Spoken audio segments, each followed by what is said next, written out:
ndamhangara nyaya kumapurisa yekuti ndarohwa futi. Hanzvadzi dzangu vanhu vaparara vakauya vakati usasaende kumapurisa iregera kudi kuenda. Ndikati asi mimi mune shuwa here? Muti mwana wangu akarepwa mobva manditi usataure. Ndakatadza ndini ndakabereka mwana musikana akauya kuzoti muite sei? Ava ndakauya naye kumba bva masvika vasvikorepwa nasekuru. Sekuru bva wazvouraya. Saka ndini ndine mhosva. Mopedza monditi nhengerekeni usadzimisa nyaya, withdraw nyaya. Ini nekukuwara kwandakaita kwesoko hamusunzwawo tsitsi, mune shuwa here?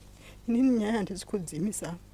Mimi kana munodzimisa nyaya endai munodzimisa nyaya, asi inini handisi kudaro.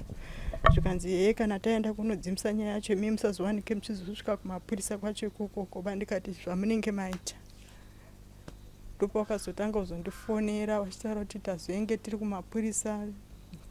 Saka mupurisa ati tisangane Mandi kuti mudzimise nyaya. Ndikati inini handisi kuita izvozvo, handisizodzimisa nyaya.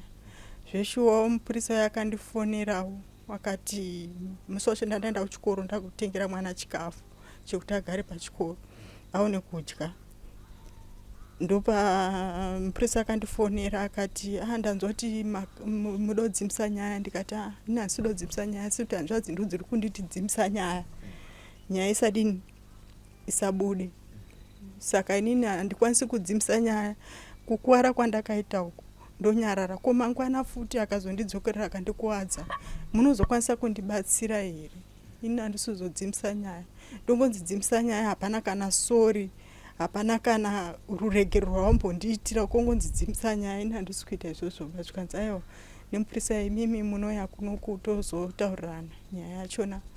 Nyaya haifani kudi kudzimwa because imimi makakohwadzwa.